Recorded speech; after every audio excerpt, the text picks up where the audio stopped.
Maasim, Sarangani. Kasama natin ang kanilang Municipal Disaster Risk Reduction and Management Officer, si Sir Mario Dinane. Sir Mario, welcome ho sa Laser H. Kumusta ho kayo dyan? Good morning po, sir. Opo.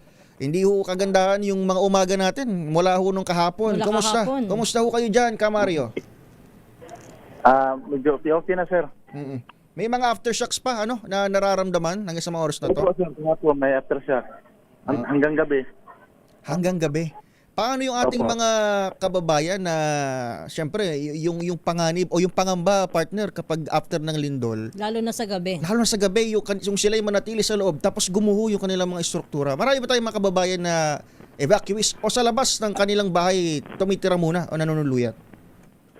Kahapon po, after ng earthquake, lahat po ng mga tao na nakatira sa tabing baybayin, nagsilikas po lahat yung 12 coastal barangay paakyat sa bundok. Papunta sa high ground po. At pero sa ngayon po ay nandoon pa po sila sa kung saan sila pumunta after lumikas. Kahapon po, nakabalik na po kahapon after nag-declare po yung PGOX na step na po sa tsunami threat. Lifted na pong tsunami threat kahapon po. Kaya lang, Mga alas 2. may babalikan ba sila, Ka Mario? Dahil meron pa tayo aftershocks eh. May babalikan ba sila mga bahay?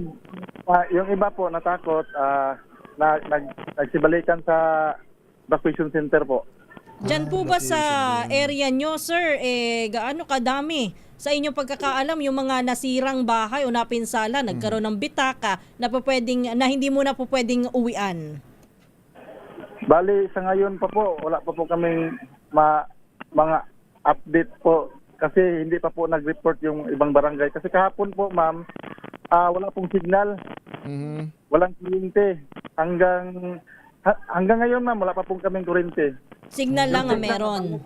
Alas 5 na ng gabi, nabalik ang signal. Oo. Pero sir, binabanggit mo, may mga barangay pa pala kayong hindi na-account. Ibig sabihin, hindi nyo pa nasisilip yung sitwasyon. Opo, sir, kasi yung puro lahat po apektado kasi, sir, eh. Pero ngayon po, mag-conduct na po kami ng ARDA na Rapid Damage Assessment and Need Analysis.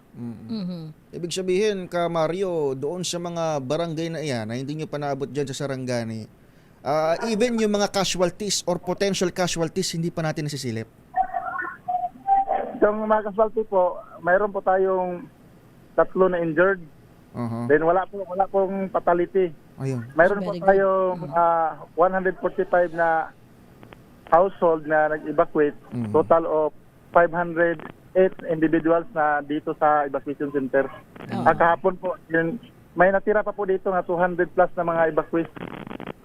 Yung po bang mga barangay na hindi pa po nakakapag-report sa inyo o hindi nyo pa po nasisilip, ano po ba yan? Malalayo, liblib na hindi kakayaning abutin na sa pamamagitan ng sasakyan na?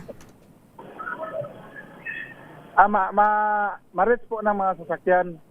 Kaso po, kahapon may advisory ang PBOX na may tsunami threat. Kasi yung lugar namin, ma'am, nasa Coastal. baybayin po. Oo. So bawal mo nang puntahan. Oo. Opo. Sir, binabanggit mo nga dahil nga may tsunami threat tayo kahapon, dito sa Camp Aguinaldo ang dumating na report sa amin ay may naobserbahan na pagtaas ng tubig kahit papaano, mga more or less 1 meter. Ano obserbasyon nyo dyan? Nagkaroon ba ng ganon sa Sarangani? Opo, nagbaba yung tubig, tapos mga ilang segundo, nagtaas yung tubig. Mga 1 meter, sir, ganun. Pero wala namang... Pero nagbalik na normal din kaagad. Oo, hindi naman naka-apekto. Wala namang casualty dahil dun sa tsunami. Walang casualty. So masasabi po ba natin na sa area nyo po, manageable ang sitwasyon lalo na sa ating mga kababayan? Opo, na manageable na po. Okay. Pero mga gaano pa karami, sir, para lang bigyan kami ng larawan, gaano pa karami yung mga kababayan natin na hindi nyo pa naabot doon sa mga barangays na binabanggit nyo? Sa ngayon, sir, ngayon pa po kasi kami mag-assessment ngayong araw. Apuntahan namin, mag-conduct kami ngayon ng Ardana. May nagpunta na ba dyan sa area nyo na mula sa national government agencies? Kasi yung ilan sa mga cabinet secretaries natin lumanding na dyan sa Mindanao kahapon. Dito po sa amin, wala pa po mga Wala cabinet pa. secretary po, sir. Baka ngayon siguro, sir. Oh, May sana, mga sana. NGOs na po na nag-inform na magpunta sila dito ngayong araw. Ano pang nasa inyo ho pagkakataon, Kamari? Ano pang tulong ang pwedeng nating maihatid mula dyan o para dyan sa inyo, nasa inyo pagkakataon para manawagan?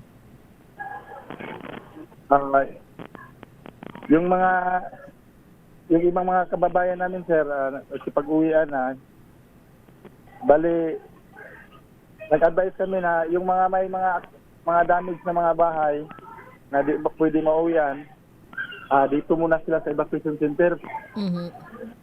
Pero yung iba nagsipag-uwian na kasi, sir. Oh, nasa ilan na lang ho yung mga pamilya na naandyan sa evacuation center again?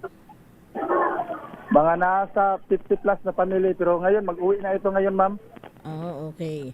So, pero sila po yung nabigyan ng kumbaga ay Tulong. sapat na tulong, kit, ganyan, emergency kit. Food packs. Opo, nabigyan po sila po. Tsaka importante, Kamario, sa inyo manggaling dahil kung pipiliin man ng ating mga kababayan na manatili pa rin sa mga evacuation center, bukas pa rin naman yung evacuation center. Kasi ang paalala ng PBOX at UST, Inutuin po, bukas po dito yung evacuation center natin, sir. ayun. Kasi ang paalala ng authorities natin, dapat masuri pa ng husto yung mga structural integrity ng mga bahay, hindi naman siya nananakot. Mas mainam na naligtas. Yes. Baka kasi may aftershock, tapos saka gumuho yung ilan. Opo. Ngayon, sir, mag-conduct kami ngayon ng rapid damage assessment ngayong araw. Kasama yung joint team po yan, sir. Bureau of Fire, Engineering, DSWD. Ngayong araw, mag-conduct po kami ngayon. Kasama yung INDRIM. Ingat ho kayo, Kamario, at may kibalita ho kami. Thank you ho. Okay po. Maraming salamat po, sir. Si Sir Mario Dinane, ang opisyal na MDRM mo dyan sa Maasim, Sarangani.